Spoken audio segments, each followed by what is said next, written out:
Thank you, Michael. And thank you for having me.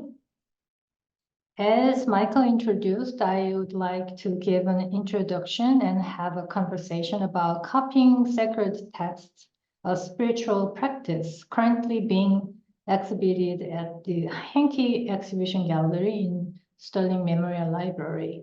This exhibition began on February 19th and will be open to the public until August 11th. Starting with the characters within the image on the poster, let me first explain. This is Hangul, the unique script of Korean, pronounced as Sagyong. The title of the exhibition, Copying Sacred Texts, can be seen as the English translation of this Sagyong. Sagyong, the Korean term of the copying of sacred Buddhist text of sutras, transcends the mere transcription of the Buddha's words. This exhibition was curated by Professor Kim Hwan-soo, an associate professor of Korean Buddhism and culture in the Department of Religious Studies, along with me. The exhibition focuses on the tradition of hand-copying Buddhist scripture, a practice with deep roots dating back to the ancient Korea, underscoring the spiritual pursuit that unites different faiths and demonstrating that their ultimate goals are fundamentally similar. At the heart of this exhibition is Master Kyeongho Kim, who has been designated as the first intangible cultural heritage of this field in Korea. The design and characters in the poster you've been seen just before were provided by Master Kim. The inception of this exhibition dates back over 5 years ago. In 2019, when Master Kim visited Yale, Professor Hwan-soo and I discussed the possibility of showcasing his works to a wider audience at the Sterling Memorial Library. The concrete planning began about 2 years ago, initially focusing solely on presenting Master Kim's work. However, through numerous discussions, Professor Hwan-soo and I agreed to encompass not only Master Kim's artwork and Korean materials, but also to incorporate the broader theme of Sagyong, which include Korea's tradition, Master Kim's arts piece, and the Sagyong tradition of other religions. And this exhibition is the realization of that. Master Kim's philosophy on Sagyong and his works not only belong to Buddhism or Korea, but already encompass various religions, philosophies, traditions, and modernity. Therefore, the theme of this exhibition serves as both the core and the intermediately connecting various sub-themes. Now let me introduce some of the materials exhibited. Before that, I would like to mention that most of the texts for this exhibition were written by Professor Hwan-soo, and the selections and annotations for each materials were done in consultation and confirmation with the respective selectors.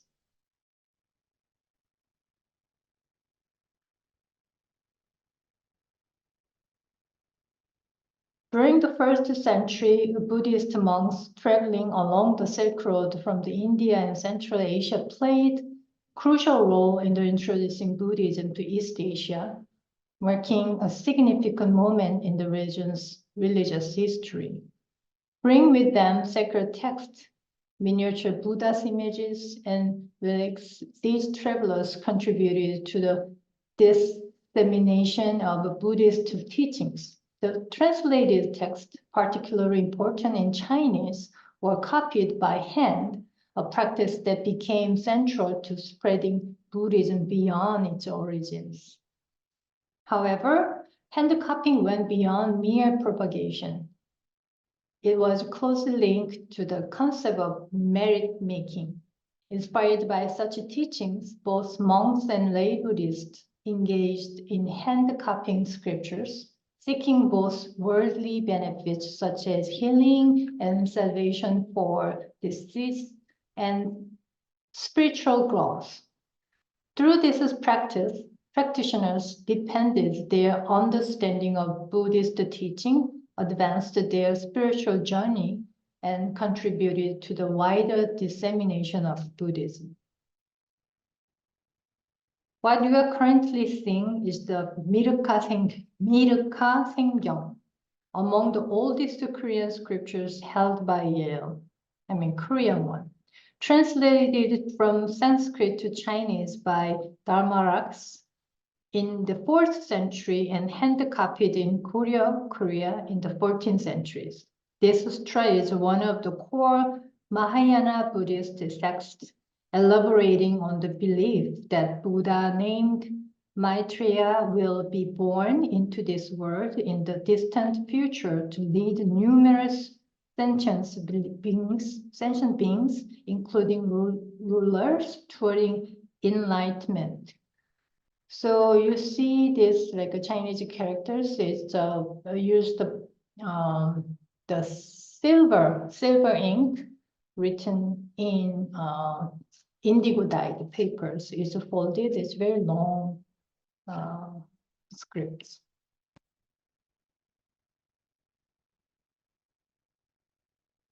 Written on paper in Joseon, Korea in the 14th to 15th centuries, this text is the 6th volume of Lotus Sutra. Lotus of the True Law Sutra. It encouraged the Buddhists to practice copying the sutra as means of acquiring merit. The transcriber Lee Pyongyun, a lay Buddhist who was also a Confucian scholar, is known by the pen name Munyom. At the end of the 1st volume, Munyom dedicates his transcription with the following words. Buddhist layman Lee Pyongyun humbly writes this sutra for the blessing of all deceased ancestors and relatives. The Contemplation Sutra, also known as the Visualization Sutra, is one of the key sutras constituting the Pure Land Sutra. The text focuses on the methods of attaining the Western Pure Land, where Amitabha Buddha resides. The title written on the cover is 16 Contemplation Sutra. Written in the bottom right corner of the cover is Cheongnyeonsa, presumably the name of the Buddhist temple that houses this book in its collection. This edition was printed in 1853 in Namon Heritage on Mountain Samgak in Seoul.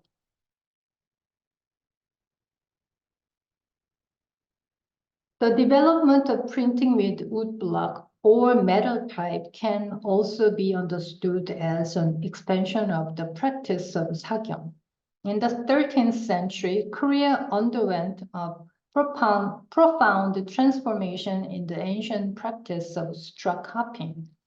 China had invented printing technology in the 11th century, but in the 13th century, Korea's Goryeo dynasty faced unique challenges that caused Korea to adopt the technology, notably the Mongolian invasions.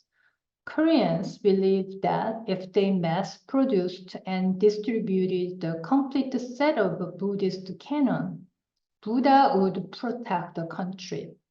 They pioneered the use of movable wood blocks, enabling the wide dissemination of Buddha's teaching. The dedication of Korean copyists resulted in the creation of 81,258 wood blocks in 1251, collectively referred to as the Tripitaka Koreana, recognized as the most accurate and comprehensive collection of its kind in East Asia. It was designated as a World Treasure by UNESCO in 1995. These wood blocks were carved with handwritten scriptures and later used for reprints. The entire process, sanctified with ceremonies, was performed with the same intent for spiritual cultivation as hand copying. Wood blocks eventually became the predominant printing technology for mass-producing Buddhist and non-Buddhist texts in Korea and beyond. The two Buddhist sutras showcased in the case sutra cupping and a convergence of faith were printed with movable wood blocks.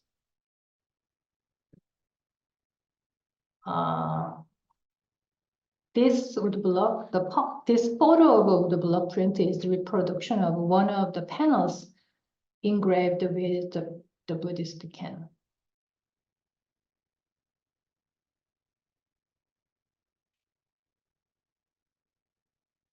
Next, let's take a look at some of Master Kim's works. Born in 1962, Master Kim is a master of Sakyong with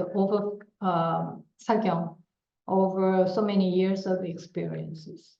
He was also the first to be designated as Korea's intangible cultural heritage #1 in the field of Sakyong. For Master Kim, hand copying is a profound journey of self-discipline, transformation, and awakening. It is a form of meditation in which the mind and body unite to infuse every word with life and meaning, liberating the mind from desire and affliction. If you see his tool and working methods firsthand, you will understand why his work can be called meditation. Using a brush of 0.1 millimeter, he meticulously worked with gold powder dissolved in glue, requiring a working environment of over 50 degrees Celsius, it's like over 100 Fahrenheit, for the glue and ink to reach the appropriate state. In such a space, he works for about 10 hours a day. This could be seen as a form of religious consciousness.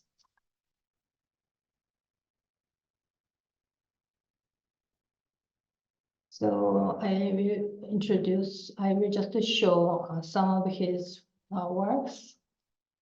Currently, it's displaying in the exhibit.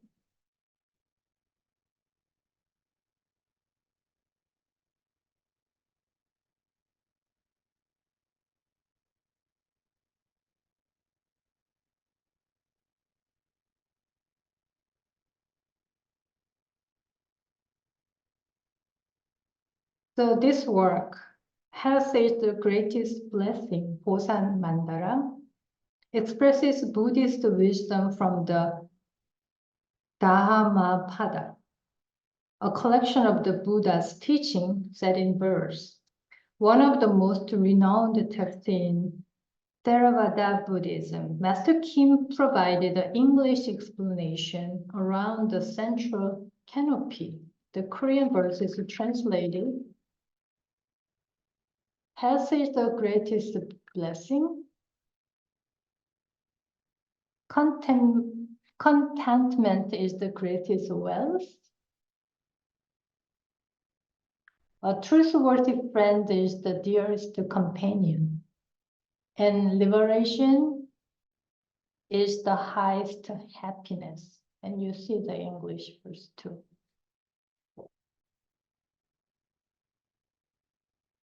The painting of setting in motion of the wheel of Dharma, 초전 법륜도 mandara, is on indigo-dyed mulberry paper brushed with gold, silver, and cinnabar. It describes the Buddha imparting his first teachings at Deer Park for 5 Asiatics. Master Kim emphasized the Buddha's teaching on the interdependent origination of all things. referencing Samyutta Nikaya 1261. When this exists, that comes to be.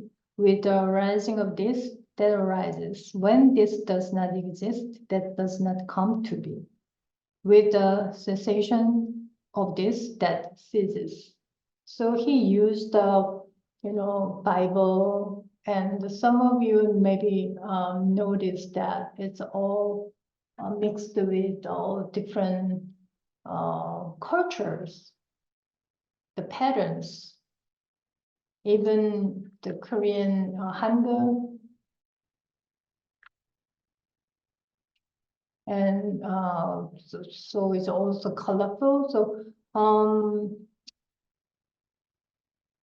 this like a colored artwork is not common of his whole the works that I noticed, because he explained that the coloring stuff, the works is really like a hard. He used the rock powdery rock, and have to like dyeing each sections very carefully.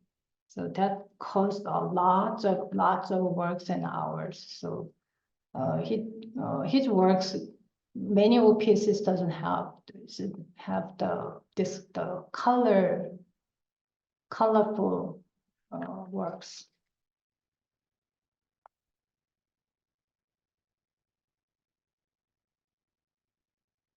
So as the title of his work suggested at the beginning of part, let's continue the dialogue between Buddhist Sakyong and the Quran, Bible, and other religions. So according to rabbinic tradition, through divine revelation at Mount Sinai, Moses received both an oral and written Torah. The oral Torah was also transmitted in writing. It has evolved for generations, and it's intrinsically connected to Jewish concepts of scripture. The making of the Torah scroll is a holy work, a work of heaven. Even today, professional Jewish scribes meticulously follow the centuries-old rules regarding the production of such scrolls as set forth in the oral Torah. Originally, we selected one of really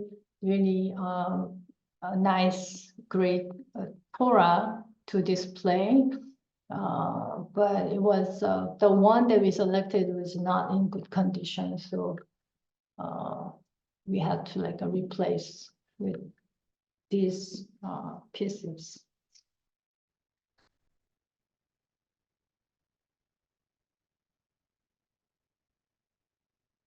And Christian described the building on the established Jewish tradition, cultivated and rich heritage of manually transcribing the Bible.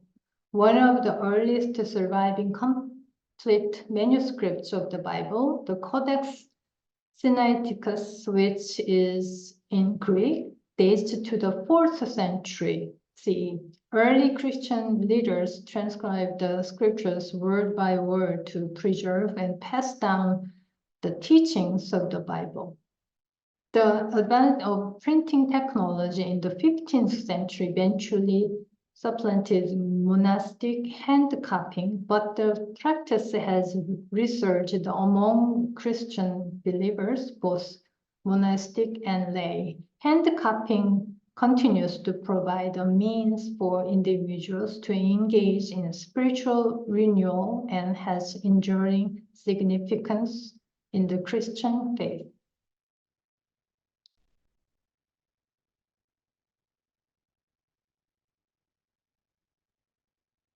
In the Islamic tradition, the practice of hand copying scriptures has evolved into a refined and elaborate art form known as Quranic calligraphy. Islamic calligraphy seamlessly incorporates intricate decorative elements such as transfigured letters and abstract representation of animals and humans.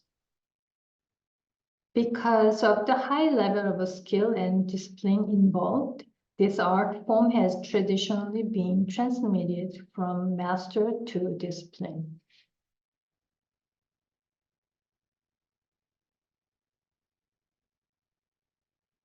Buddhism's time-honored tradition of hand-copying scripture trace back to its origin in ancient India. Among the oldest hand-copied manuscripts are the Gandharan Buddhist struts that dates from the 1st century BC to the 3rd century CE. Originally inscribed on palm leaves, these manuscripts and others in Sanskrit and Pali languages served as portable vessels of sensitivity.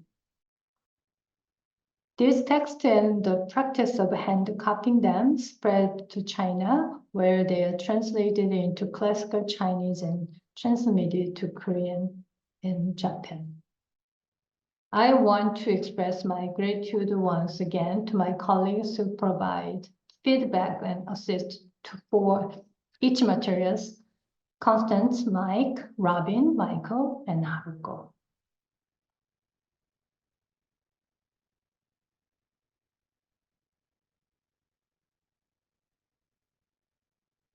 One of the important purposes of the exhibition is to showcase materials that are not easily accessible and to demonstrate how the theme and materials of the exhibition can be utilized in study and research.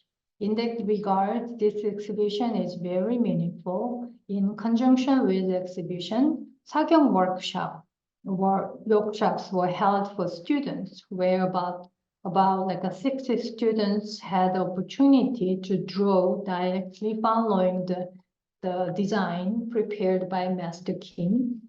He prepared over 60 brushes and ink and brushes for the stones that were given to participating students as souvenirs. So they had fun, I heard. They're like a pack of the classrooms, and I heard that they're really kind of good at to follow Master Kim's instruction. Additionally, in collaboration with the Council on East Asian Studies, a lecture was held too. On this occasion, Megan Howard, a postdoctoral associate in Tibetan Buddhist studies and lecturers in religious studies, gave a lecture before Master Kim's talk. The highlight of the day was Master Kim's 사경 demonstration, where his work was observed through the magnifying camera on the screen. Perhaps, I think, one of the quietest events ever we had. It was a time when everyone concentrated with him, like without even making a sound. Or when I was kind of holding my breath too. So also, Master Kim generously brought his original works to display his original works after all the talks. So while the reception was going, the attendants had this great opportunity to see the original one in person, in very close to your eyes, without any covered, even glass covered. So if you see the original, you can actually tell the differences and how amazing art piece it is. So we have like receptions too. I really would like to express deep gratitude once again to the entire exhibition team who has journeyed together throughout the exhibition, and also to everyone who helped with the event too.